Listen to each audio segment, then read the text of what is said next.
일본 정부의 오만함이 자충수가 되어 돌아왔습니다.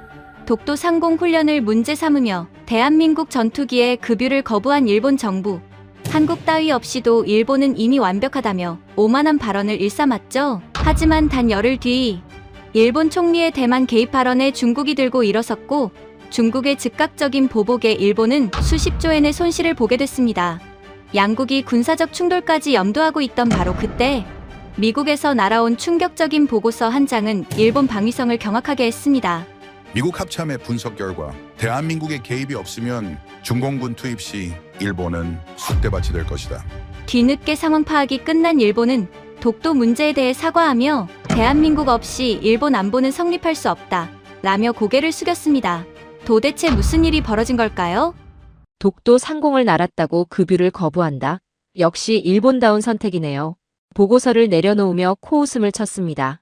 2025년 11월 1일 하와이 인도태평양 사령부 상황실이었죠. 저는 마이클 레이너, 이곳에서 12년째 방공작전 분석을 담당하고 있습니다. F-18 전투기 운용부터 동북아 방공망 구축까지 제가 다루지 않은 시나리오는 없었어요.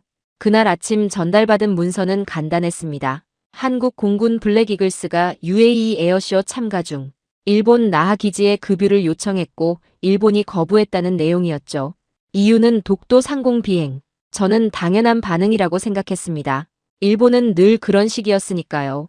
사실 저에게 일본은 특별한 의미가 있었습니다. 2013년 처음 이곳에 부임했을 때 제가 맡은 첫 프로젝트가 일본 자위대와의 미사일 방어체계 통합이었어요. 도쿄에서 6개월을 보내며 그들의 완벽주의와 체계적인 접근에 감탄했었죠. 그 이후로 저는 줄곧 일본을 동북아 안보의 핵심 축으로 봐왔습니다. 문서를 파일함에 넣으려는 순간 한국군 연락장교가 들어왔습니다. 김대령이었죠. 평소와 달리 표정이 굳어 있었어요. 레이너 분석관님, 한국 정부의 공식 입장입니다.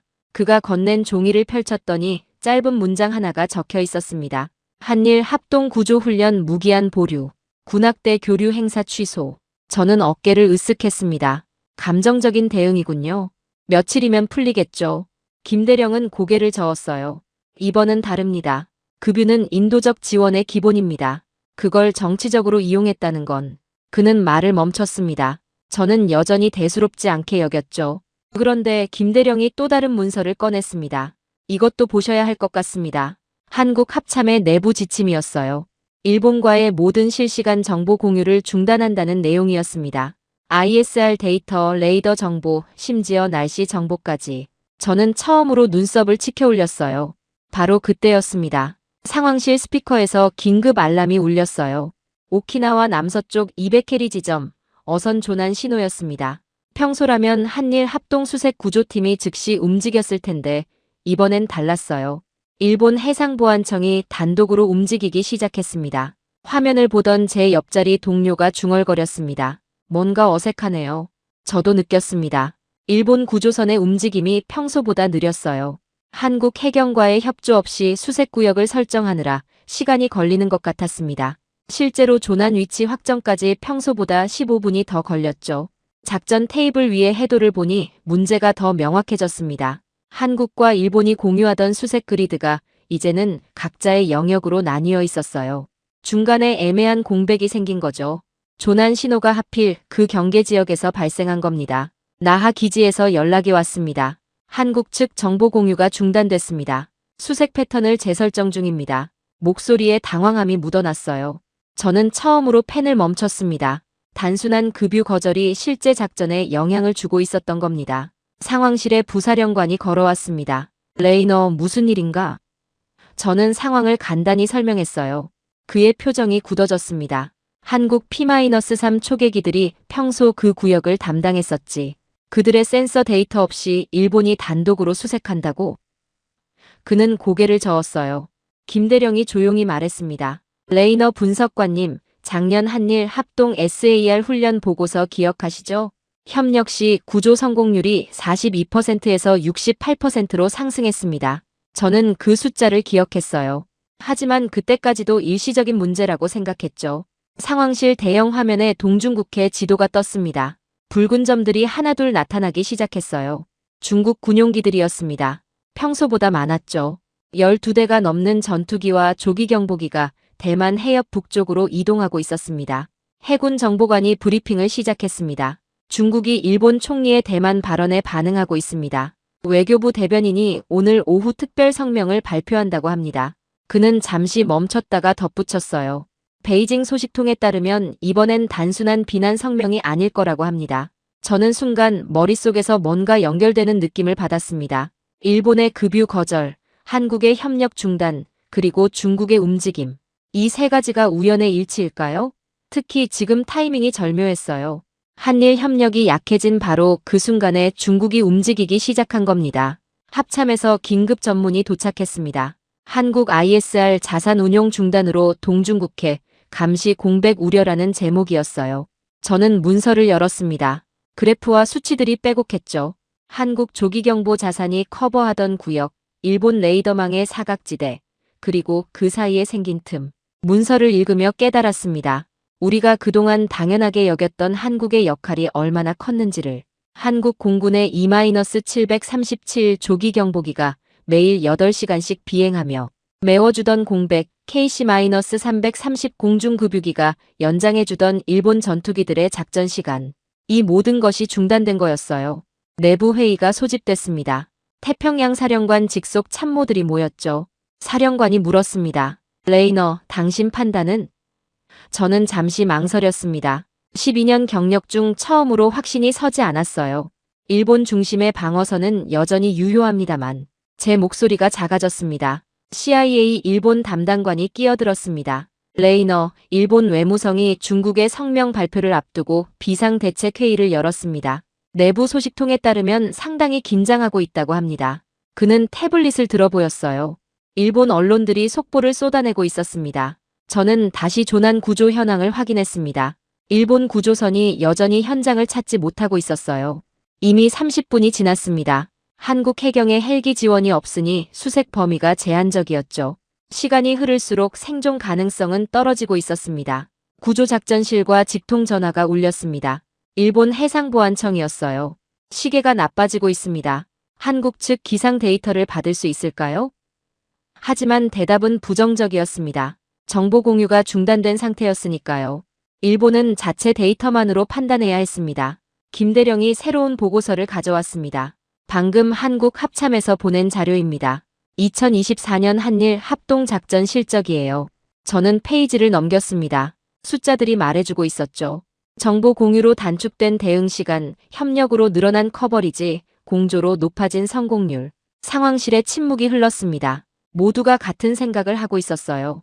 우리가 놓치고 있던 것이 무엇인지 서서히 깨닫기 시작한 거죠. 일본이 동북아의 중심이라고 믿었던 우리의 확신에 처음으로 균열이 생기는 순간이었습니다. 중국 군용기들의 이동 패턴이 화면에 계속 업데이트되고 있었습니다. 평소와 확연히 달랐어요. 더 대담했고 더 가까이 접근했죠. 일본 항공자위대의 스크램블 횟수가 증가했다는 보고가 이어졌습니다. 하지만 한국 공군의 보완적 대응이 없으니 일본 혼자 버거워 보였습니다. 저는 펜을 들었다가 다시 내려놓았습니다. 보고서에 뭐라고 써야 할지 망설여졌어요. 상황 주시 필요라는 관료적 표현으로 끝낼 수도 있었지만 그건 제 양심이 허락하지 않았습니다. 대신 이렇게 썼죠. 한국의 협력 중단이 만든 공백을 재평가해야 합니다. 사령관이 제 보고서를 읽고 고개를 끄덕였습니다. 레이너, 내일 아침 확대 회의를 소집하겠네. 모든 시나리오를 다시 검토하게. 그는 잠시 멈췄다가 덧붙였어요. 특히 한국 없는 시나리오 말이야. 밖은 어두워지고 있었습니다. 하와이의 노을이 사령부 건물을 붉게 물들였죠. 저는 창밖을 보며 생각했습니다. 블랙이글스의 급유 거절이 시작이었다면 우리는 지금 무엇의 한가운데 서 있는 걸까요? 김대령이 짐을 챙기며 말했습니다. 레이너 분석관님, 한국 속담 하나 알려드릴까요? 가랑비에 옷 젖는 줄 모른다라는 말이 있습니다. 저는 고개를 갸웃했어요. 그가 설명했죠. 작은 일들이 쌓여서 큰 변화를 만든다는 뜻입니다. 급유 거절도 가랑비였을지 모릅니다. 상황실을 나서며 마지막으로 화면을 봤습니다. 조난 구조는 여전히 진행 중이었고 중국 군용기들은 계속 이동하고 있었어요. 그리고 한국의 ISR 자산들은 침묵을 지키고 있었죠. 세 가지 상황이 동시에 진행되는 걸 보니 이게 정말 우연일까 하는 생각이 들었습니다. 내일 회의에서 무슨 이야기가 오갈지 예상이 됐습니다. 하지만 한 가지 확실한 건 오늘 제가 느낀 이 불안감이 단순한 기우가 아니라는 것이었어요. 12년간 쌓아온 확신이 흔들리는 건 쉬운 일이 아니었으니까요. 특히 일본의 완벽함을 믿어 의심치 않았던 제가 말이죠. 다음 날 아침 회의는 예상보다 일찍 시작됐습니다. 오전 6시 태평양 사령부 최고 위급 브리핑룸이었죠. 저는 커피를 들고 자리에 앉으며 참석자들을 둘러봤습니다. 합참 국장, CIA 동아시아 팀장, 해군 정보부장, 공군 작전처장. 평소보다 한 단계 높은 레벨의 인사들이었어요. 사령관이 단도직입적으로 물었습니다. 레이너, 일본 중심의 방어 구조는 여전히 견고한가? 저는 준비해온 자료를 펼쳤습니다. 물론입니다. 일본은 여전히 아시아 최강의 해상 전력을 보유하고 있고 그들의 이지스 구축함 8척은 중국 해군의 접근을 효과적으로 차단할 수 있습니다. 제 목소리는 확신에 차 있었어요. 하지만 합참국장이 끼어들었습니다. 어제 조난 구조 작전은 어떻게 설명하실 겁니까? 저는 잠시 말을 멈췄습니다. 일시적인 조정 과정입니다. 며칠이면 새로운 프로토콜이 만들어질 겁니다. 하지만 제 대답이 끝나기도 전에 새로운 보고가 들어왔어요. 해군 정보부장이 태블릿을 들어 보였습니다. 3시간 전 동중국해에서 이상 움직임이 포착됐습니다. 화면에는 중국과 북한, 그리고 러시아 군용기들의 항적이 표시되어 있었어요. 평소와는 완전히 다른 패턴이었죠. 3국이 동시에 움직이고 있었습니다. 얼마나 증가한 겁니까? 사령관이 물었습니다. 18%입니다. 정보부장이 답했어요. 특히 중국 H-6 폭격기 4대가 러시아 Tu-95와 편대 비행을 하고 있습니다. 북한 미그기들도 동해상에서 활동을 늘렸고요. 이런 3국 공조는 흔한 일이 아니었습니다.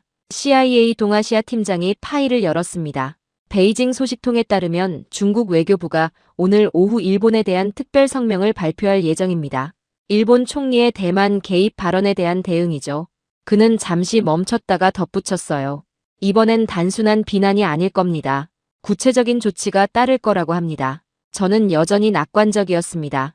일본이 충분히 대응할 수 있습니다. 그들의 외교력은. 하지만 문장을 끝내지 못했어요. CIA 팀장이 고개를 저었거든요. 일본 외무성은 어제부터 침묵하고 있습니다. 중국의 압박에 대한 공식 반응이 없어요. 이상했습니다. 일본은 항상 신속하고 단호하게 대응했는데 말이죠. 저는 김대령을 봤습니다. 그가 조용히 말했어요. 한국 외교부는 이미 중국과 채널을 가동 중입니다. 하지만 일본과는 공유하지 않고 있죠.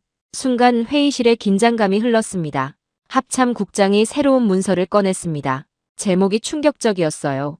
한국 ISR 공백이 만드는 즉각적 위험 분석. 그는 첫 페이지를 읽기 시작했습니다. 한국의 조기경보 자산이 담당하던 동중국해 서부구역은 현재 감시 공백 상태입니다. 일본 레이더의 탐지 거리로는 충분하지 않습니다. 저는 반박하려 했습니다. 일본의 2767 조기경보기가. 하지만 국장이 손을 들어 제지했어요. 레이너, 일본은 2767을 4대만 보유하고 있습니다. 정비와 순환을 고려하면 실제 운용 가능한 건 2대예요. 한국의 2737 4대가 빠진 공백을 메울 수 없습니다. 공군 작전처장이 구체적인 수치를 제시했습니다. 한국 공군의 피스아이가 매일 커버하던 구역은 약 30만 평방킬로미터입니다. 일본 혼자서는 그중 60%만 감시할 수 있어요. 나머지 40%는 완전한 사각지대가 됩니다. 저는 처음으로 불안감을 느꼈습니다. 제가 믿었던 일본 중심축이 실제로는 한국이라는 보이지 않는 기둥에 기대고 있었다는 걸 깨닫기 시작한 거죠. 하지만 여전히 인정하고 싶지 않았어요. 그래도 일본의 해상 전력은 바로 그때 긴급 전문이 도착했습니다. 오키나와 나하 기지에서 온 거였어요. 중국 군용기 24대가 방공식별 구역에 접근 중. 일본 항자대 스크램블 준비. 숫자가 평소의 2배였습니다. 더 충격적인 건 다음 문장이었죠. 한국 공군과의 정보 공유 중단으로 초기 탐지가 8분 지연됨. 8분. 전투기 조종사들에게는 생사를 가르는 시간이었습니다. 저는 펜을 놓았어요. 제 앞에 펼쳐진 데이터들이 하나의 그림을 그리고 있었습니다. 한국 없는 일본은 절반의 전력이라는 불편한 진실을. 해군 정보부장이 추가 보고를 했습니다. 러시아 태평양 함대도 움직이고 있습니다. 블라디보스토크에서 구축함 3척이 출항했어요. 평소 훈련 시기가 아닌데 말입니다. 중국, 북한, 러시아가 동시에 움직이는 건 우연이 아니었습니다. CIA 팀장이 말했습니다. 이들이 한일 협력 중단을 기회로 보고 있는 것 같습니다. 특히 중국은 일본을 압박할 절호의 찬스라고 판단한 듯해요. 그는 베이징 주재요원의 보고서를 인용했습니다. 중국 군부는 일본이 고립됐다고 평가하고 있습니다. 저는 머리가 복잡해졌습니다. 어제까지만 해도 단순한 급유 거절 사건이었는데 이제는 지역 전체의 군사 균형이 흔들리는 상황이 된 거였어요. 특히 제가 12년간 구축해온 분석 프레임워크 자체를 의심해야 하는 상황이었죠. 사령관이 정리했습니다. 상황이 예상보다 심각하군. 레이너, 새로운 시나리오를 준비해주게. 한국의 협력 없이 일본이 중국의 압박을 얼마나 버틸 수 있는지 분석이 필요해. 저는 고개를 끄덕였지만 마음은 무거웠습니다. 회의가 끝나고 상황실로 돌아왔을 때 대형 화면에는 실시간 항적들이 업데이트되고 있었어요. 중국 군용기들은 여전히 도발적으로 움직이고 있었고 일본 전투기들은 바쁘게 대응하고 있었죠. 하지만 뭔가 달랐습니다. 체계적이지 못했어요. 김대령이 다가왔습니다. 레이너 분석관님, 한국 합참의 비공식 평가를 들려드릴까요? 저는 고개를 끄덕였어요. 일본 혼자서는 중국을 상대할 수 없다고 봅니다. 특히 러시아와 북한이 동시에 압박한다면 말이죠. 저는 반문했습니다. 하지만 미국이 있지 않습니까? 김대령이 쓴웃음을 지었어요. 괌에서 오키나와까지 얼마나 걸리는지 아시죠? 게다가 한국의 공중급유 지원 없이는 작전 지속 시간도 제한적일 겁니다. 오후가 되자 중국 외교부의 성명이 발표됐습니다. 예상대로 강경했어요. 일본의 대만 개입 발언은 내정 간섭이며 용납할 수 없다. 중국은 모든 필요한 조치를 취할 것이다. 하지만 더 중요한 건 마지막 문장이었죠. 지역의 평화를 원한다면 일본은 이웃 국가들과의 관계를 먼저 개선해야 한다. 명백한 메시지였습니다. 한국과의 관계를 개선하지 않는 한 중국의 압박은 계속될 거라는. 저는 처음으로 중국이 이 상황을 얼마나 전략적으로 활용하려는지 깨달았어요. 그들은 한일 갈등을 최대한 이용하려 했습니다. 일본 외무성의 반응을 기다렸지만 여전히 침묵이었습니다. 도쿄 특파원이 보낸 메시지에 따르면 일본 정부 내부에서도 의견이 분분하다고 했어요. 강경 대응을 주장하는 쪽과 한국과의 관계 개선을 우선시해야 한다는 쪽이 대립하고 있었죠. 저녁 무렵 새로운 데이터가 도착했습니다. 일본 항공자위대의 스크램블 횟수가 하루 만에 32회를 기록했어요. 평소의 3배였습니다. 더 문제는 연료 소모였죠. 한국의 공중급유 지원 없이 일본 전투기들은 작전 시간을 단축할 수밖에 없었습니다.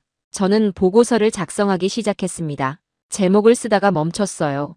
일본 중심 방어 체계의 재검토라고 쓸까 했지만 그건 제 12년 신념을 부정하는 것 같았습니다.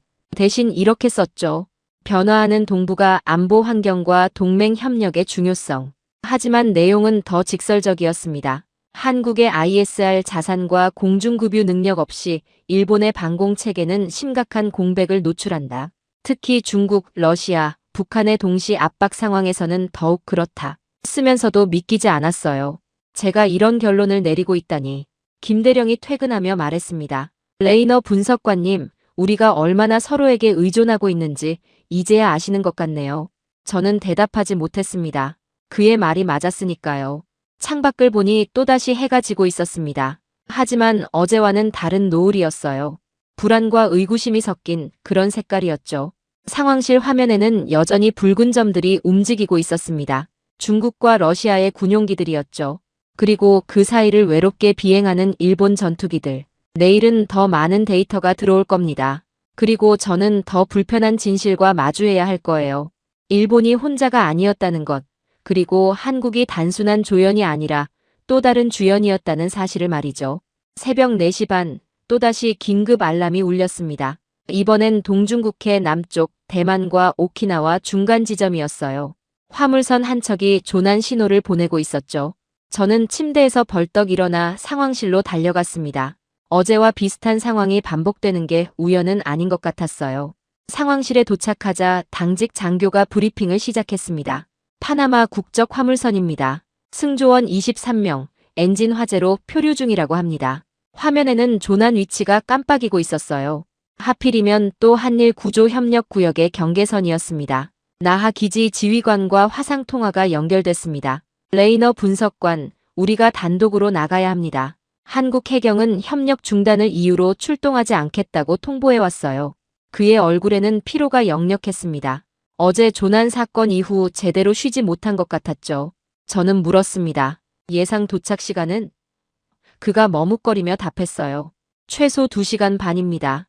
평소라면 한국 측 제주기지에서 헬기가 뜨면 1시간이면 충분한데 그의 말에서 좌절감이 묻어났습니다. 김대령이 한국 해경의 내부 보고서를 보여줬습니다. 이 패턴이 계속 반복되고 있습니다. 경계 지역에서만 유독 조난 사고가 자주 발생하고 있어요. 우연이라기엔 너무 잦습니다. 저는 보고서를 자세히 읽었죠. 최근 일주일 동안 비슷한 사건이 4번이나 있었습니다. 일본 구조대가 출발했다는 보고가 들어왔습니다. 헬기 2대와 고속정 한 척이었죠. 하지만 뭔가 어설펐어요. 평소 한국과 공유하던 기상 데이터가 없으니 최적 경로를 찾는데 시간이 걸렸습니다. 실제로 출발까지 15분이 더 걸렸어요. 화면을 지켜보며 불안감이 커졌습니다. 조난선의 위치가 해류 때문에 계속 바뀌고 있었는데 일본 구조대는 이를 실시간으로 추적하지 못하고 있었어요. 한국의 P-3 초계기가 평소에 제공하던 상공 감시 데이터가 없었기 때문이죠. 30분이 지나자 문제가 명확해졌습니다. 일본 구조 헬기가 잘못된 좌표로 향하고 있었어요. 조난선은 이미 5km나 떨어진 곳으로 표류했는데 말이죠. 나하 기지 지휘관이 황급히 경로를 수정시켰지만 이미 27분이 낭비된 뒤였습니다. 합참에서 긴급 분석 요청이 왔습니다. 이런 지연이 계속될 경우에 영향을 평가해달라는 거였어요. 저는 데이터를 뽑기 시작했습니다. 한국과의 협력이 중단된 후 평균 구조 시간이 어떻게 변했는지 계산했죠. 결과는 충격적이었습니다. 예측 오차가 18% 증가했습니다. 숫자로는 작아 보이지만 실제로는 엄청난 차이였어요. 바다에서 18%의 오차는 수십 킬로미터의 차이를 만들고 그건 곧 생명과 직결되는 문제였으니까요. 저는 처음으로 이게 단순한 작전 조정 문제가 아니라는 걸 인정할 수밖에 없었습니다. CIA 일본 담당관이 새로운 정보를 가져왔습니다. 도쿄 소식통에 따르면 일본 해상보안청이 비상회의를 열었답니다. 현재의 단독구조 체계로는 국제 기준을 충족시킬 수 없다는 판단이 나왔다고 해요. 일본도 문제의 심각성을 깨닫기 시작한 거였죠. 저는 과거 데이터를 다시 검토했습니다. 2023년부터 2024년까지 한일 합동구조작전 기록이었어요. 매년 성공률이 높아졌고 평균 구조 시간은 단축됐습니다. 두 나라가 하나의 팀처럼 움직였던 거죠. 그런데 지금은 완전히 따로 놀고 있었습니다. 나하 기지에서 또 연락이 왔습니다. 구조 헬기가 현장에 도착했습니다. 하지만 파도가 높아서 구조 작업이 어렵다고 합니다. 평소라면 한국 해경의 대형 구조선이 파도막이 역할을 했을 텐데 지금은 일본의 소형 고속정만 있었죠. 상황실 대형 화면에 새로운 데이터가 떴습니다. 구조 작업 진행률이었어요. 30분이 지났는데도 승조원 23명 중 5명만 구조됐습니다. 평소의 절반 속도였죠. 저는 답답함을 느꼈어요. 눈앞에서 비효율이 발생하는 걸 보고만 있어야 했으니까요. 김대령이 한국 합참의 분석을 전해줬습니다. 이 패턴이 반복되면 국제해운업계가 반응할 겁니다. 동중국해를 통과하는 선박들의 보험료가 오를 수도 있어요. 경제적 파장까지 고려해야 하는 상황이 된 거였죠. 해군 정보부에서 추가 보고가 왔습니다. 중국이 이 상황을 예의주시하고 있습니다. 그들의 구조선 2척이 근처에서 대기 중이에요. 일본이 실패하면 즉시 개입할 준비를 하고 있는 것 같습니다. 중국이 인도주의적 개입을 명분으로 영향력을 확대하려는 의도가 명백했죠. 저는 계산기를 두드렸습니다. 현재 속도라면 전원 구조까지 최소 4시간이 걸릴 것 같았어요. 한국과 협력했다면 2시간이면 충분했을 작업이었죠. 이 차이가 만드는 결과는 단순히 시간만의 문제가 아니었습니다. 오전 8시 드디어 구조 작업이 완료됐다는 보고가 들어왔습니다. 다행히 사망자는 없었지만 부상자가 6명이나 발생했어요. 구조가 지연되면서 상태가 악화된 거였죠. 일본 언론들이 이 사실을 보도하기 시작했습니다. NHK 뉴스를 보니 앵커가 심각한 표정으로 말하고 있었어요. 한국과의 구조 협력 중단 이후 조난 대응에 어려움이 계속되고 있습니다. 일본 국민들도 상황의 심각성을 알게 된 거였죠. 댓글에는 정부 비판이 쏟아지고 있었습니다. 합참 국장이 저를 불렀습니다. 레이너, 이대로는 안 된다. 태평양 지역 전체의 해상 안전이 위협받고 있어. 새로운 대안을 찾아야 해. 하지만 대안이 뭐가 있겠습니까? 한일 협력을 복원하는 것 외에는 방법이 없었죠. 저는 보고서를 작성했습니다. 현재 일본 단독 구조 체계의 한계라는 제목이었어요.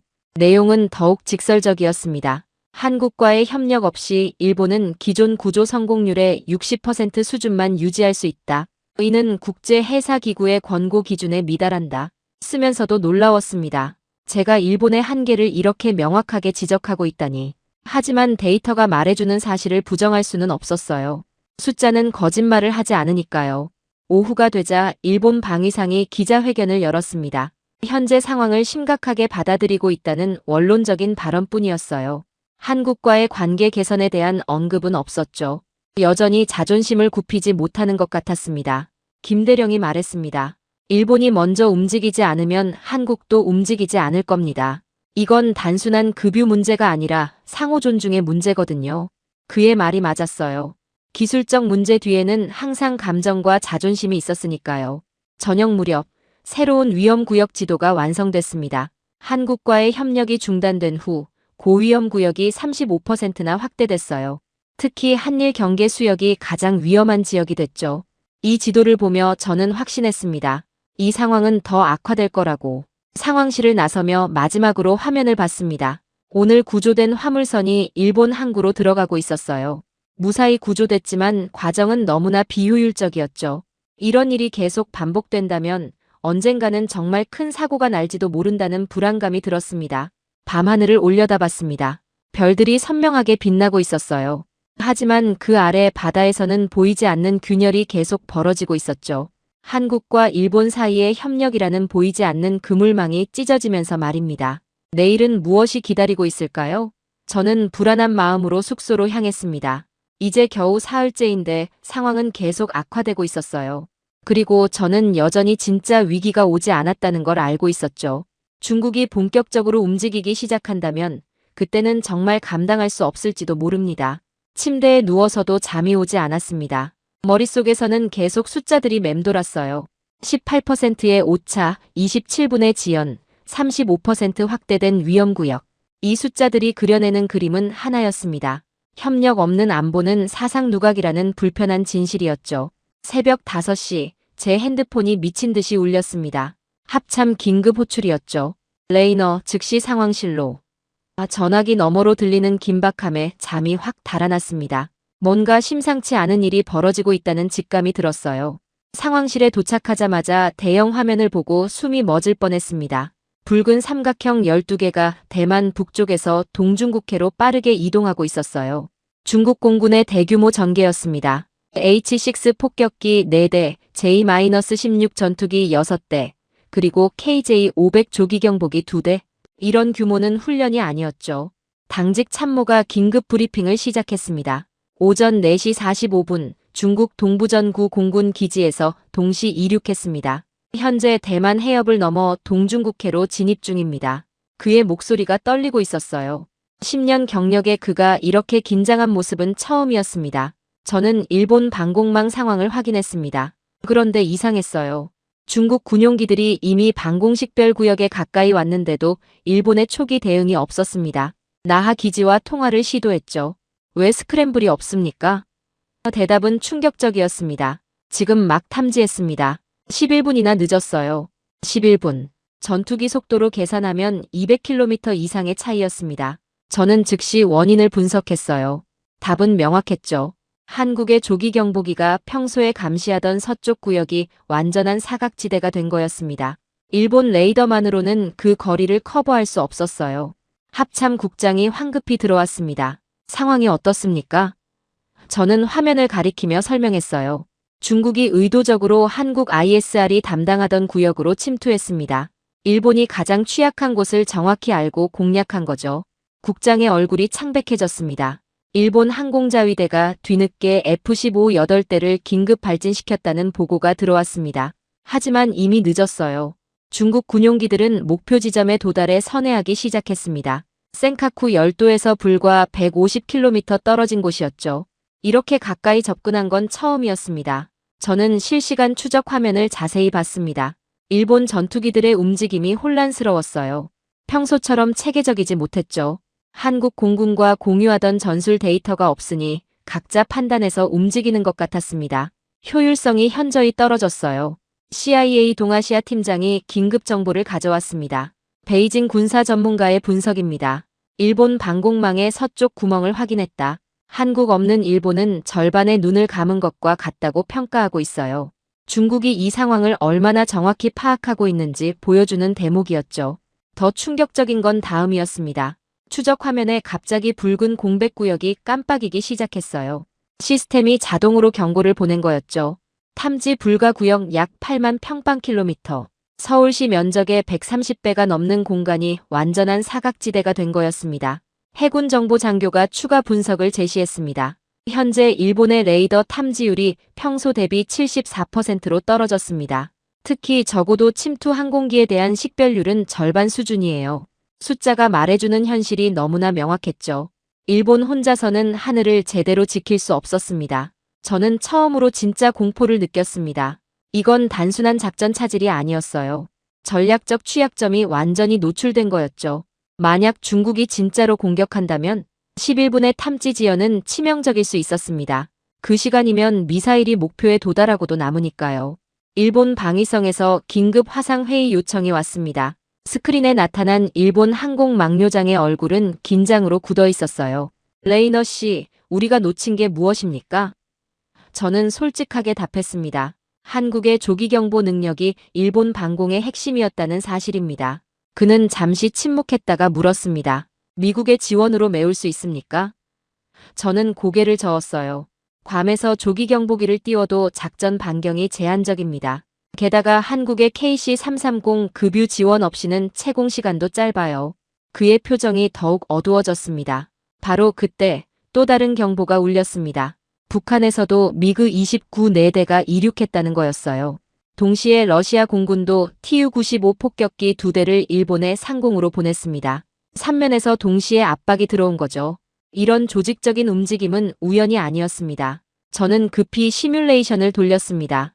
현재 일본이 보유한 전력으로 삼면 동시 대응이 가능한지 계산했죠. 결과는 암담했어요. 최대 2방면까지만 대응 가능했습니다. 세 번째 방향은 완전히 무방비가 되는 거였어요. 합참 국장이 물었습니다. 최악의 시나리오는? 저는 심호흡을 하고 답했습니다. 만약 중국이 본격적으로 항공 전력을 투입한다면 일본 단독으로는 초기 방어선이 30분 안에 붕괴됩니다. 한국의 지원 없이는 말이죠. 일본 항공 담당관이 보고했습니다. 나하 기지의 F-15가 연료 부족으로 귀환하기 시작했습니다. 교대 전력이 부족해요.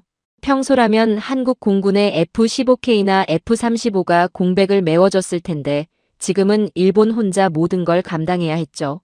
저는 노트북에 메모를 시작했습니다. 그런데 쓰다가 멈췄어요. 제가 쓰고 있는 내용이 믿기지 않았거든요. 한국 ISR 자산은 일본 방어의 절반이다.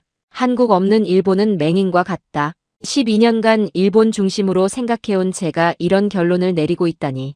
오후 2시 중국 군용기들이 철수하기 시작했습니다. 5시간 동안의 시위 비행이었죠. 하지만 메시지는 명확했어요. 우리는 일본의 약점을 알고 있다. 언제든 공략할 수 있다. 일본 정부는 이 메시지를 분명히 받았을 겁니다.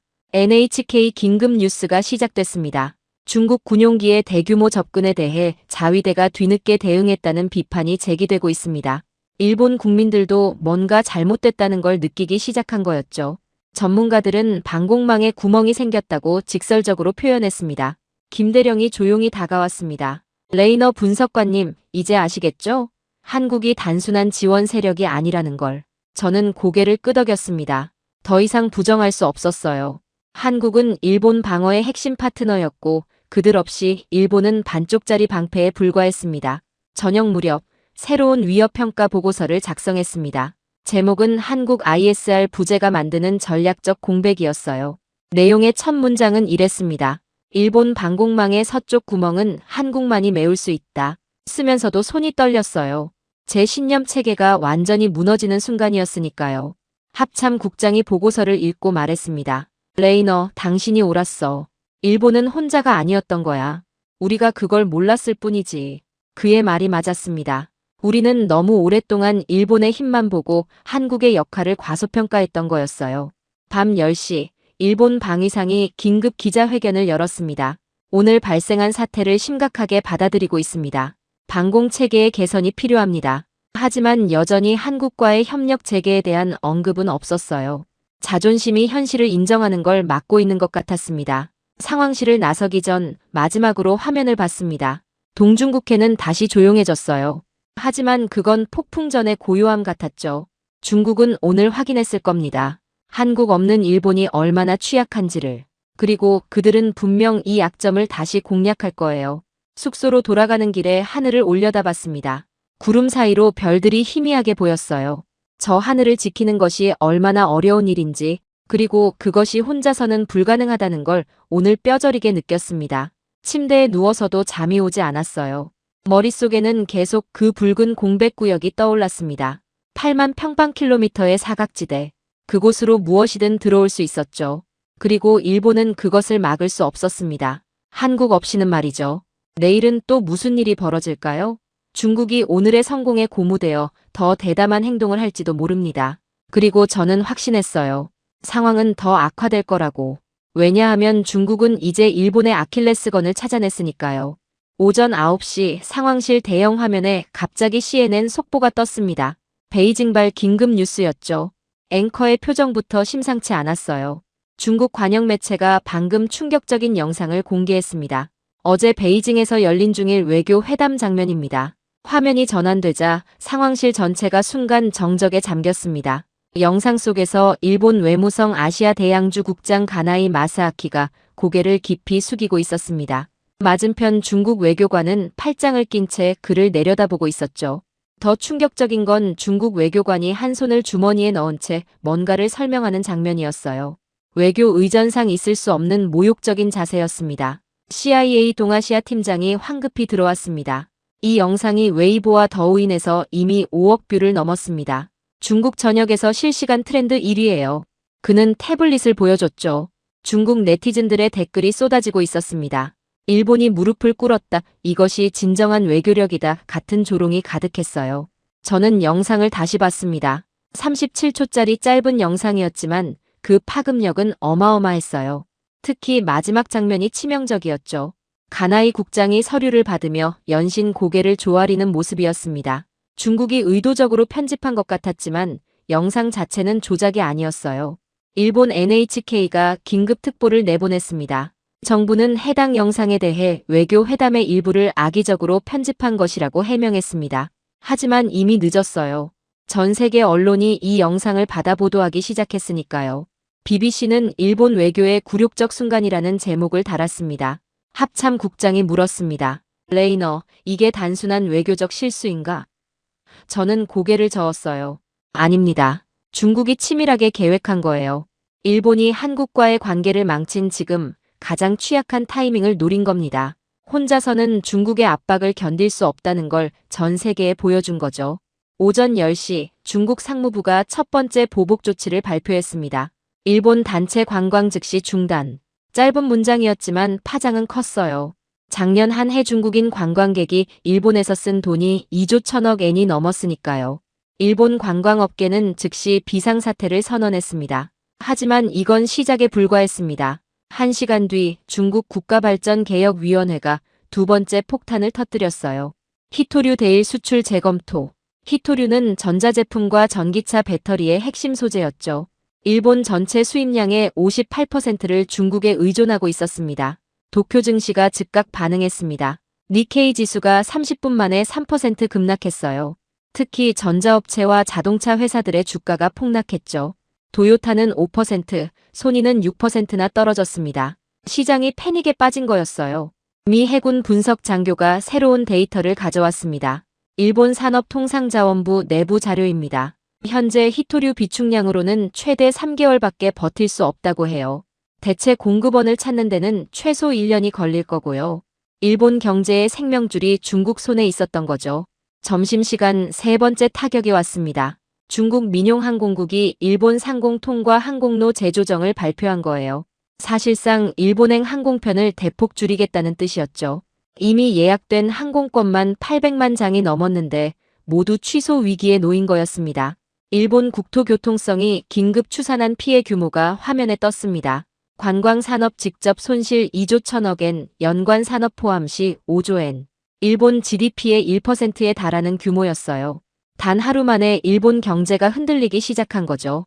저는 충격을 받았습니다. 중국이 이렇게 체계적이고 대규모로 압박할 줄은 몰랐어요. 더 놀라운 건 이 모든 게 일본 총리의 대만 발언 하나 때문이라는 거였죠.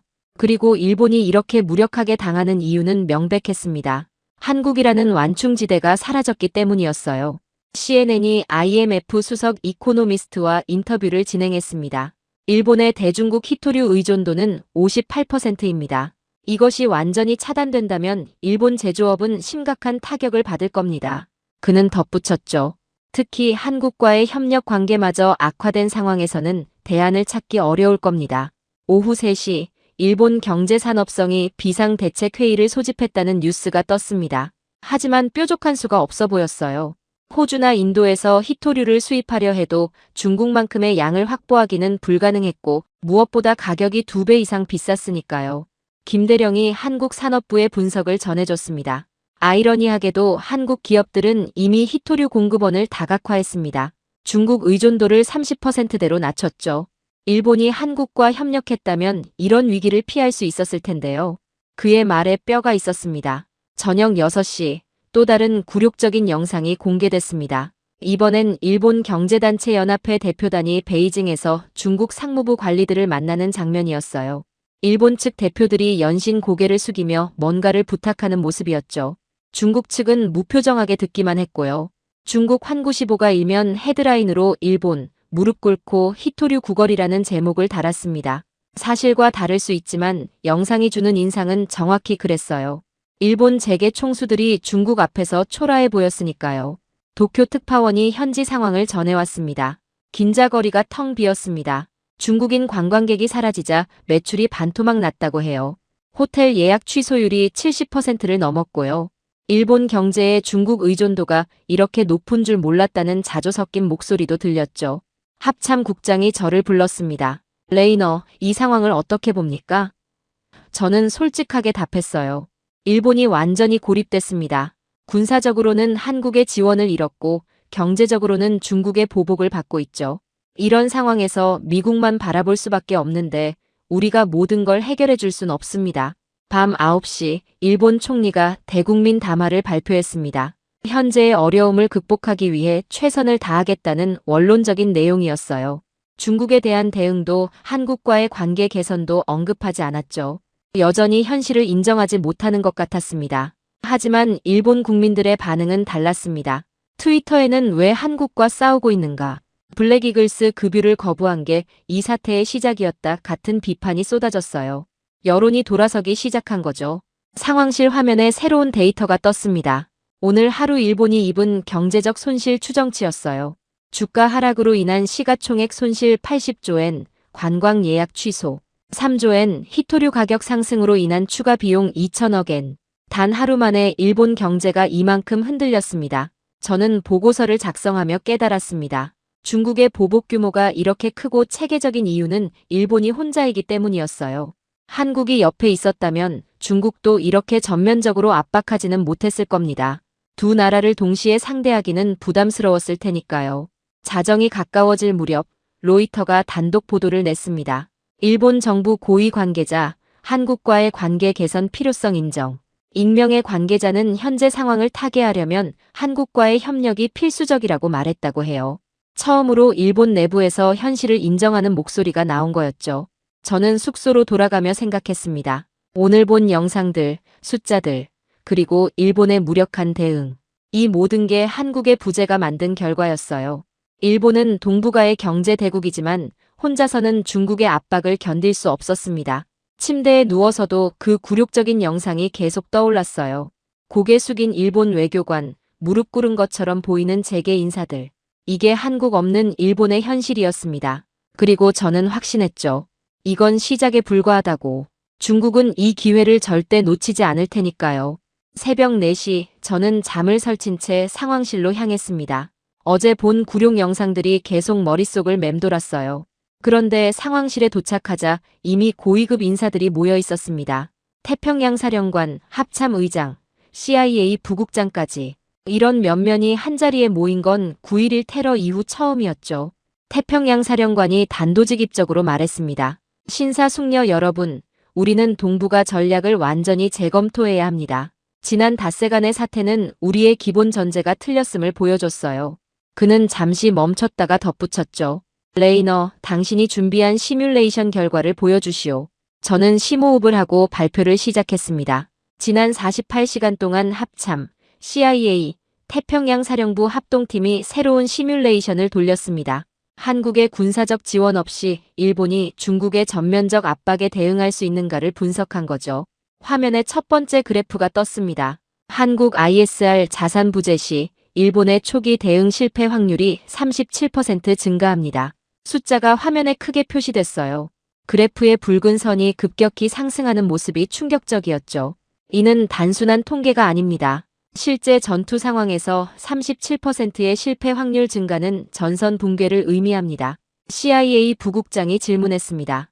그 37%의 구체적 의미는? 저는 다음 슬라이드로 넘겼어요. 중국 공군이 일본 방공망을 뚫고 들어올 수 있는 시간이 14분 단축됩니다. 현재 일본의 대응 시간이 평균 23분인데 이게 9분으로 줄어든다는 건 사실상 무력화를 의미합니다. 화면에 시뮬레이션 영상이 재생됐습니다. 붉은 점들로 표시된 중국 전투기들이 일본 영공으로 침투하는 모습이었어요. 한국에 조기경보가 있을 때와 없을 때의 차이가 명확했죠. 한국이 있으면 300km 밖에서 탐지되던 것이 없으면 150km까지 접근해야 겨우 포착됐습니다. 합참 의장이 우려를 표했습니다. 그럼 괌에서의 지원은? 저는 세 번째 데이터를 보여줬어요. 괌에서 일본까지 증원 시간이 11시간 걸립니다. 하지만 한국의 공중급유 지원 없이는 작전 가능 시간이 절반으로 줄어요.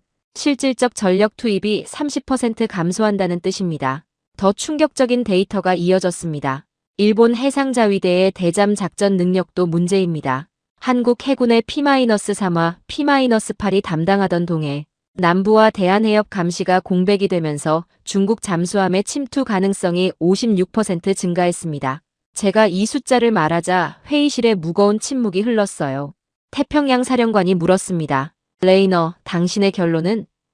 저는 잠시 망설였습니다. 12년간 쌓아온 신념을 완전히 뒤집는 순간이었으니까요. 하지만 데이터는 거짓말하지 않았죠. 한국은 선택이 아니라 일본 방패의 절반입니다. 아니, 어쩌면 그 이상일지도 모릅니다. 순간 회의실이 술렁였습니다. 제가 일본 중심주의자였다는 걸 모두 알고 있었으니까요. 하지만 저는 계속했어요. 우리는 그동안 일본의 하드웨어만 봤습니다. 이지스함 8척, F-35-140대, 잠수함 22척.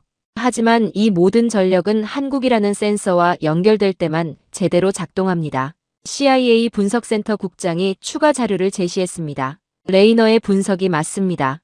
중국도 이 사실을 정확히 알고 있어요. 베이징의 군사 싱크탱크가 어제 발표한 보고서를 보세요.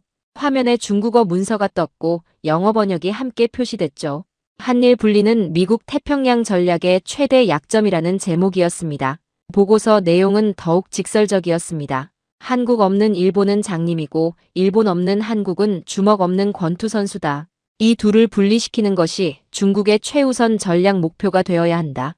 중국이 얼마나 정확하게 상황을 파악하고 있는지 보여주는 대목이었어요. 합참 전략실 과장이 새로운 시뮬레이션을 시작했습니다. 이번엔 대만 해협 위기 시나리오입니다. 화면에 복잡한 전술 상황이 펼쳐졌어요. 한국의 지원이 있을 때 일본은 중국 해군의 70%를 동중국해에 묶어둘 수 있습니다. 하지만 한국 없이는 40%가 한계예요. 그는 구체적인 예를 들었습니다. 한국 공군의 F-15K 60대와 KF-21, 120대가 빠지면 일본 혼자서는 제공권을 유지할 수 없습니다. 특히 한국의 장거리 미사일 전력이 없으면 중국 본토 기지를 견제할 수단이 사라지죠. 저는 처음으로 내부 회의에서 큰 목소리로 말했습니다. 여러분, 우리가 놓친 게 있습니다. 한국은 단순한 지원 세력이 아니라 독자적인 전략 자산이었어요. 그들의 지정학적 위치, ISR 능력, 미사일 전력, 그리고 무엇보다 중국과의 외교 채널. 이 모든 게 일본을 보호하는 방패였습니다. 태평양 사령관이 고개를 끄덕였습니다. 그래서 중국이 지금 이렇게 대담하게 나오는 거군. 한국이라는 방패가 사라진 일본은 쉬운 먹잇감이니까. 그의 표정이 어두워졌어요. 문제는 일본 정부가 아직도 이 현실을 인정하지 않는다는 거지. 바로 그때 긴급 전문이 도착했습니다. 주일미군 사령부에서 온 거였어요. 요코스카 기지 인근 주민들의 반미 시위가 확대되고 있다. 일본 정부가 미국에 대한 과도한 의존을 비판하는 여론이 늘고 있다. 아이러니했죠.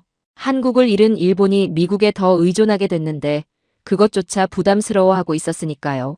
저는 새로운 전략 문서 초안을 화면에 띄웠습니다. 제목이 바뀌어 있었어요. 기존의 일본 중심 동북아 방위 전략에서 한일 균형축 기반 통합 방위 전략으로 저는 설명했습니다. 우리는 패러다임을 바꿔야 합니다. 일본 혼자, 한국 혼자가 아니라 한일이 함께일 때만 중국을 견제할 수 있습니다. 문서의 핵심 내용을 읽어 내려갔습니다. 한국의 ISR 자산은 일본 방공망의 필수 요소다. 일본의 해상 전력은 한국의 서해 방어에 결정적이다. 양국은 상호 보완적 관계이며 어느 한쪽의 부재는 전체 방위 체계의 붕괴를 의미한다. CIA 부국장이 질문했습니다. 그럼 우리가 해야 할 일은? 저는 명확하게 답했습니다. 한일 관계 복원이 최우선입니다. 블랙이글스 사건은 단순한 급유 거절이 아니라 동북아 안보 체계를 뒤흔든 방아쇠였어요. 이걸 되돌리지 못하면 중국의 팽창을 막을 수 없습니다.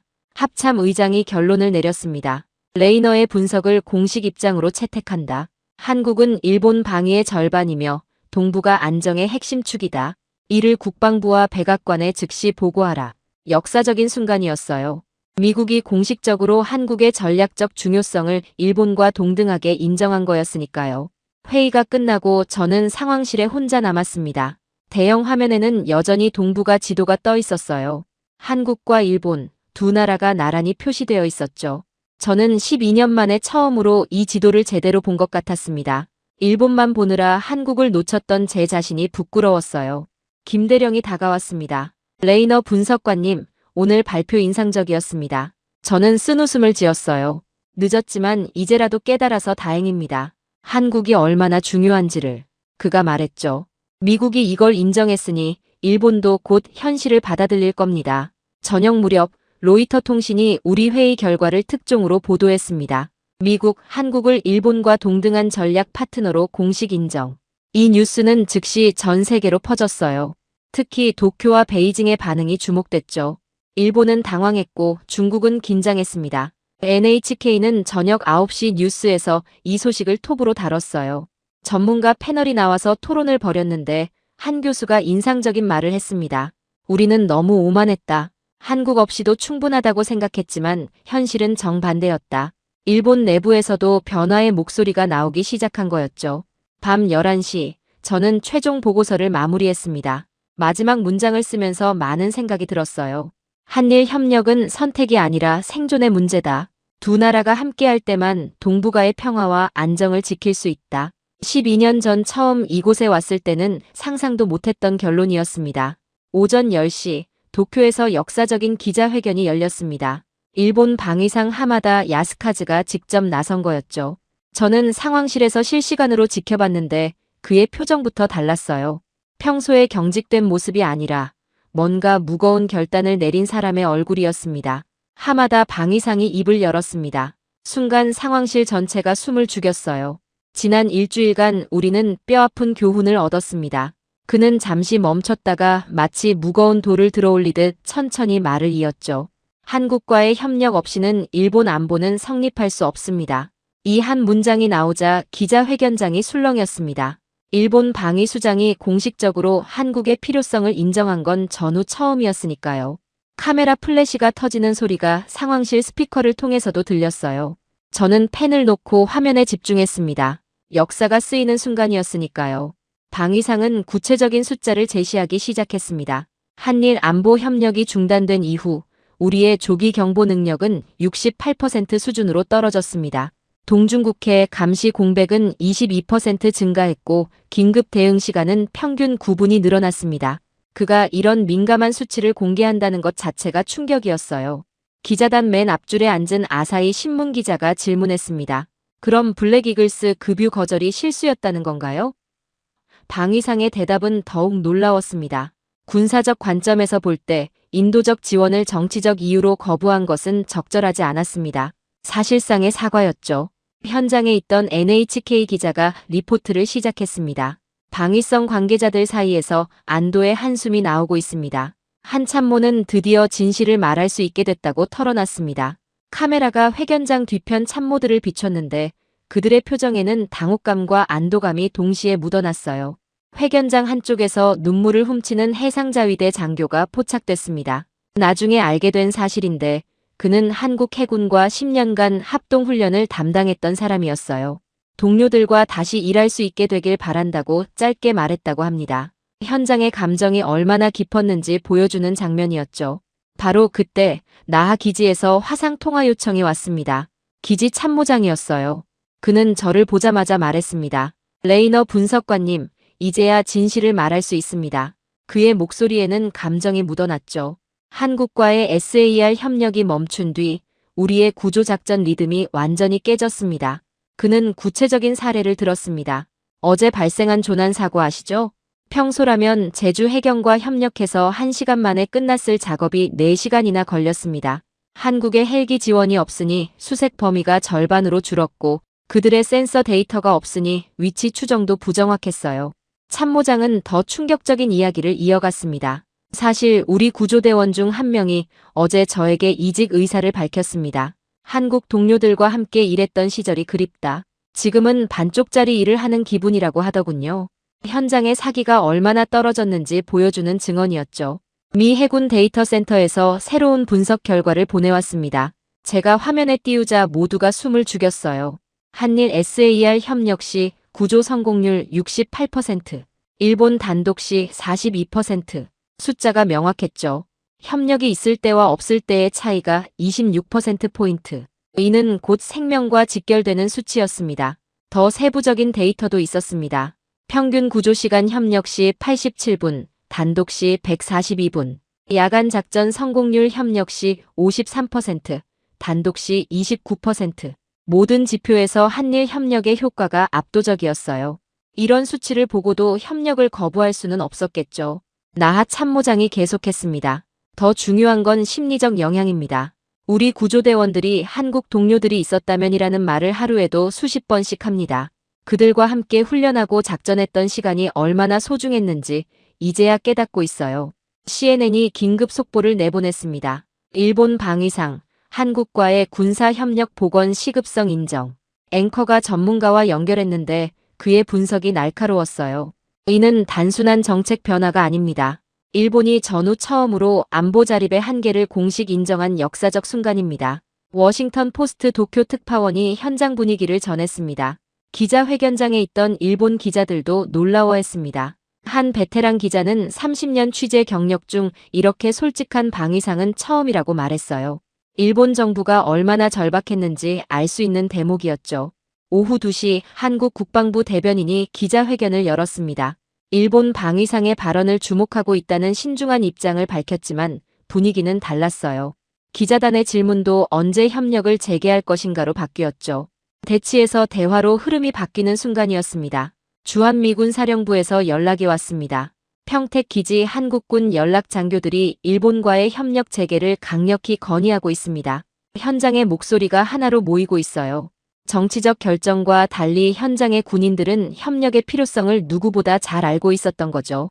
저는 지난 일주일간 축적된 데이터를 다시 정리했습니다. 화면에 그래프를 띄웠어요. 경보 지연 시간 9분 증가, 탐지 공백구역 22% 확대, SAR 성공률 26%포인트 하락. 이 세 가지 핵심 지표가 모두 같은 방향을 가리키고 있었습니다. 한국 없이는 안 된다는 합참 국장이 들어왔습니다. 방금 펜타곤에서 연락이 왔네. 국방부 장관이 일본 방위상의 발언을 현실적이고 용기 있는 결단이라고 평가했다고. 미국도 공식적으로 일본의 입장 변화를 지지한 거였죠. 이제 공은 한국으로 넘어갔습니다. 오후 4시 일본 해상보안청 장관이 추가 발표를 했습니다. 한국 해경과의 합동구조훈련을 조속히 재개하고 싶다. 실무 레벨에서도 움직임이 시작된 거예요. 그는 덧붙였죠. 지난 일주일간 우리가 얼마나 많은 것을 한국과 공유하고 있었는지 깨달았다. 해상보안청 현장 대원들의 반응이 뜨거웠습니다. 요코하마 해상보안부의 한 구조대원은 SNS에 이렇게 썼어요. 드디어 부산 해경 친구들과 다시 일할 수 있게 되길. 이 글에 일본 전국의 해상보안관들이 좋아요를 눌렀고 한국 해경들도 화답했습니다. 김대령이 한국 합참의 내부 평가를 전해줬습니다. 일본의 태도 변화를 긍정적으로 보고 있습니다. 특히 방위상이 구체적 수치까지 공개한 것은 진정성이 있다고 평가해요. 한국도 화답할 준비가 되어 있다는 신호였죠. 저녁 6시 도쿄에서 놀라운 장면이 펼쳐졌습니다. 시민들이 자발적으로 한국 대사관 앞에 모여 한일 협력 재개를 요구하는 집회를 연 거예요. 참가자는 1000명 남짓이었지만 그 상징성은 컸습니다. 한 참가자는 인터뷰에서 우리의 안전을 위해 한국과 협력해야 한다고 말했어요. 집회 현장에는 예상치 못한 참가자들도 있었습니다. 해상자위대 퇴역 군인들이었죠. 한 퇴역 제독은 현역 시절 한국 해군과 함께했던 훈련이 얼마나 중요했는지 이제야 국민들이 알게 됐다고 말했습니다. 그의 말에 주변 시민들이 박수를 보냈어요. 일본 야후 뉴스 댓글란이 흥미로웠습니다. 자존심보다 안전이 중요하다. 한국 없이는 중국을 상대할 수 없다. 블랙이글스에게 사과해야 한다. 여론이 완전히 돌아선 거였죠. 일주일 전과는 정반대의 분위기였습니다. 가장 많은 추천을 받은 댓글은 한국은 경쟁자가 아니라 파트너다였어요. 밤 9시 중국 외교부가 긴급 논평을 발표했습니다. 일본이 이웃 국가와의 관계 개선을 모색하는 것을 주시하고 있다. 표면적으로는 중립적이었지만 행간에는 불안감이 묻어났어요. 한일이 다시 손잡는 것을 중국이 얼마나 우려하는지 보여주는 대목이었죠. 러시아 타스 통신도 보도를 냈습니다. 일본 방위상 발언은 미국 압력의 결과라고 폄하했지만 그들도 긴장하고 있다는 증거였어요. 한일 협력이 복원되면 중러의 전략적 우위가 사라지니까요. 특히 러시아는 동해에서의 활동 반경이 크게 줄어들 걸 우려하고 있었죠. 저는 오늘 하루 동안의 변화를 정리했습니다. 아침에 방위상 발언, 나하 참모의 증언, 구체적인 데이터, 그리고 시민들의 목소리. 모든 것이 하나로 수렴되고 있었어요. 한일 협력은 선택이 아니라 필수라는 인식이 일본 사회 전체에 확산되고 있었죠. 합참 의장이 저를 불렀습니다. 레이너, 자네 분석이 맞았어. 일본이 드디어 현실을 인정했네. 저는 대답했어요. 데이터가 말해준 겁니다. 저는 그저 정리했을 뿐이에요. 하지만 속으로는 안도감이 들었죠. 제 분석이 틀리지 않았다는 게 증명됐으니까요. 자정 무렵 한국 외교부가 짧은 성명을 발표했습니다. 일본 방위상의 발언을 환영한다. 구체적 협력 방안을 논의할 준비가 되어 있다. 간결했지만 의미는 컸어요. 한국도 손을 내민 거였죠. 양국 외교 당국자들이 비공식 접촉을 시작했다는 후문도 들렸습니다. 저는 보고서 마지막 페이지를 작성했습니다. 오늘 일본 방위상의 발언은 단순한 정책 변화가 아니다. 이는 동북아 안보 구조의 근본적 재편을 알리는 신호다. 한국과 일본이 대등한 파트너로서 협력할 때 진정한 지역 안정이 가능하다는 인식이 확산되고 있다. 쓰면서 생각했습니다. 일주일 전 블랙이글스 급유 거절을 가볍게 여겼던 제 자신이 얼마나 어리석었는지. 그 작은 사건이 이렇게 큰 변화를 만들 줄 누가 알았겠어요. 하지만 때로는 작은 균열이 거대한 진실을 드러내는 법이죠. 상황실을 나서며 마지막으로 화면을 봤습니다. 한일 양국의 데이터가 나란히 표시되어 있었어요. 구조 성공률, 탐지 능력, 대응 시간. 모든 지표가 협력의 필요성을 증명하고 있었죠. 숫자는 거짓말하지 않습니다. 그리고 오늘 일본도 그 진실을 받아들인 거였어요.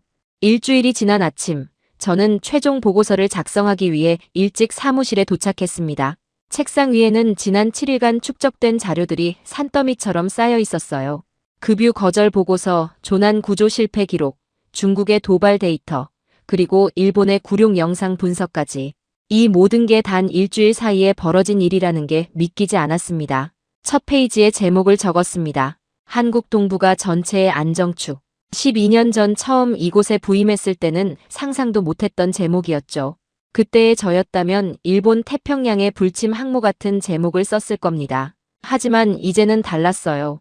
진실을 마주한 후에는 더 이상 과거의 편견을 고수할 수 없었으니까요. 보고서를 쓰기 시작했습니다. 2025년 11월 1일 한국 공군 블랙이글스의 급유 요청이 거부되었다. 당시 우리는 이를 단순한 외교적 마찰로 치부했다. 하지만 이 작은 균열이 동북아 안보 체계 전체를 뒤흔들 거라고는 예상하지 못했다. 쓰면서 그날의 기억이 생생하게 떠올랐어요. 독도 상공을 날았다고 급유를 거부한다. 역시 일본다운 선택이네요. 제가 비웃으며 했던 말이었죠. 그때의 저는 얼마나 오만했던가요? 한국의 역할을 완전히 무시하고 있었으니까. 다음 문단을 이어갔습니다. 급유 거절 이후 벌어진 일련의 사건들은 우리에게 중요한 교훈을 남겼다. 한국의 ISR 자산 없이 일본의 방공망은 서쪽에 거대한 구멍이 생겼고 한국의 구조 협력 없이 일본의 SAR 성공률은 26%포인트 하락했다. 김대령이 커피를 들고 들어왔습니다. 일찍 오셨네요, 레이너 분석관님. 저는 고개를 들어 그를 봤어요. 마지막 정리를 하고 있습니다. 이번 사건이 우리에게 가르쳐준 게 너무 많아서요. 그가 미소 지으며 말했죠. 늦었지만 깨달으신 거잖아요. 그것만으로도 큰 진전입니다. 보고서를 계속 썼습니다. 중국의 베이징 구룡 영상 공개는 일본 외교의 한계를 적나라하게 드러냈다. 한국이라는 완충지대를 잃은 일본은 중국의 전면적 압박 앞에서 무력했다. 히토류 제재, 관광 중단, 항공로 제한. 이 모든 보복 조치에 일본은 제대로 대응하지 못했다. 그날의 영상이 다시 머릿속에 떠올랐어요. 고개 숙인 일본 외교관, 주머니에 손을 넣은 중국 관리. 그 모욕적인 장면은 한국 없는 일본의 현실을 상징적으로 보여줬죠. 강대국처럼 보였던 일본이 사실은 얼마나 취약한지 전 세계가 목격한 순간이었습니다. 다음 장을 넘겼습니다. 그러나 가장 중요한 발견은 따로 있었다. 한국은 단순히 일본을 돕는 조력자가 아니라 동북아 안보의 또 다른 기둥이었다는 사실이다. 그들의 지정학적 위치, 독자적 군사력, 그리고 중국과의 외교 채널은 일본이 대체할 수 없는 전략적 자산이었다. 합참 국장이 들어왔습니다. 보고서 작성 중인가? 저는 고개를 끄덕였어요. 네, 거의 끝나갑니다. 그가 제 어깨에 손을 얹으며 말했죠. 자네가 이번에 보여준 유연성이 인상적이었어. 12년간의 신념을 바꾸는 건 쉽지 않았을 텐데. 저는 솔직하게 답했습니다. 데이터가 너무 명확했습니다. 더 이상 부정할 수 없었어요. 한국 없이는 일본도 우리의 전략도 성립하지 않는다는 걸 인정할 수밖에 없었죠. 보고서의 결론 부분을 작성하기 시작했습니다. 향후 미국의 동북아 전략은 한일 균형축을 기반으로 재편되어야 한다. 일본 중심의 일방적 구조는 더 이상 유효하지 않다. 한국과 일본이 대등한 파트너로서 협력할 때만 중국의 팽창을 효과적으로 견제할 수 있다. 쓰다가 잠시 멈췄습니다. 이 문장이 얼마나 큰 변화를 의미하는지 알았으니까요. 미국이 70년간 유지해온 일본 중심 정책의 종말을 선언하는 거였죠. 하지만 현실이 그랬습니다. 시대가 변했고 우리도 변해야 했어요. 마지막 문단을 썼습니다. 블랙이글스 급유 거절은 작은 사건이었다. 하지만 이 사건이 촉발한 연쇄 반응은 동북아 안보 구조의 본질을 드러냈다. 우리는 한국의 가치를 재발견했고 협력의 중요성을 뼈저리게 깨달았다. 이제 우리의 과제는 이 교훈을 정책으로 구현하는 것이다. 보고서를 닫으며 한국 합참 분석관에게 보낼 비공식 메시지를 작성했습니다. 수신자는 서울에 있는 박 대령이었어요. 우리는 몇 년 전 합동훈련에서 만난 적이 있었죠. 박 대령님, 마이클 레이너입니다. 지난 일주일간 많은 것을 배웠습니다. 당신들이 지켜온 것이 일본도 우리도 살렸다는 걸 이제야 깨달았어요. 늦었지만 인정합니다. 한국은 우리의 필수적인 파트너입니다. 앞으로는 더 나은 협력을 만들어가길 바랍니다. 메시지를 보내고 의자에 기대어 천장을 올려다봤습니다. 일주일. 단 7일 만에 제 세계관이 완전히 바뀌었어요. 그동안 얼마나 편협한 시각으로 세상을 봐왔는지 부끄러웠죠. 오후가 되자 박 대령에게서 답신이 왔습니다. 레이너 분석관님, 메시지 잘 받았습니다. 우리도 이번 기회에 많은 걸 느꼈어요. 서로가 서로에게 얼마나 중요한지를. 함께 만들어갈 미래가 기대됩니다. 저는 미소를 지었습니다. 한국인 특유의 겸손함이 묻어나는 답변이었어요. 그들은 자신들의 중요성이 인정받았다고 자만하지 않았죠. 오히려 상호 협력의 중요성을 다시 한번 강조했습니다. 저녁 무렵 태평양 사령관이 제 보고서를 읽고 찾아왔습니다. 훌륭한 분석이야, 레이너. 이 보고서는 워싱턴에 그대로 올라갈 거네. 그는 잠시 멈췄다가 덧붙였어요. 자네가 쓴 마지막 문장이 특히 인상적이더군. 당신들이 지켜온 것이 일본도 우리도 살렸다. 저는 창밖을 바라봤습니다. 하와이의 석양이 아름답게 지고 있었어요. 일주일 전에도 같은 노을을 봤지만 그때와는 완전히 다른 마음이었죠. 그때는 불안과 의구심으로 가득했다면 지금은 새로운 깨달음과 희망이 있었습니다. 상황실로 돌아가니 대형 화면에는 평화로운 동중국해가 비치고 있었습니다. 중국 군용기들의 도발도 조난 신호도 없었어요. 한일 협력 재개 논의가 시작되자 긴장이 완화된 거였죠. 작은 변화였지만 시작이었습니다. 김대령이 퇴근 인사를 하러 왔습니다. 레이너 분석관님, 이번 일을 계기로 많은 게 바뀔 것 같네요. 저는 고개를 끄덕였어요. 네, 그래야죠. 우리가 얻은 교훈을 잊지 말아야 합니다. 그가 가방을 들며 말했습니다. 한국 속담 하나 더 알려드릴게요. 멀리 가려면 함께 가라. 이번에 정말 실감하셨죠? 저는 웃으며 답했어요. 완벽한 표현이네요. 앞으로는 함께 갈 겁니다. 밤이 깊어가는 상황실에서 저는 마지막으로 보고서를 다시 읽었습니다. 일주일간의 혼란과 깨달음, 그리고 변화가 담긴 문서였죠. 이 보고서가 미국 정책을 바꾸고 한일 관계를 복원하고 동북아의 새로운 균형을 만들어내길 바랐습니다. 컴퓨터를 끄며 생각했어요. 블랙이글스의 급유 거절이 준 가장 큰 선물은 진실을 마주하게 한 것이었다고. 때로는 위기가 와야 현실을 제대로 볼 수 있는 법이죠. 그리고 우리는 그 위기를 통해 한국이라는 숨은 기둥을 발견했습니다. 집으로 돌아가는 길, 하늘을 올려다보니 별들이 선명하게 빛나고 있었어요. 마치 한국과 일본, 그리고 미국이 함께 만들어갈 미래처럼 밝게 빛나고 있었죠.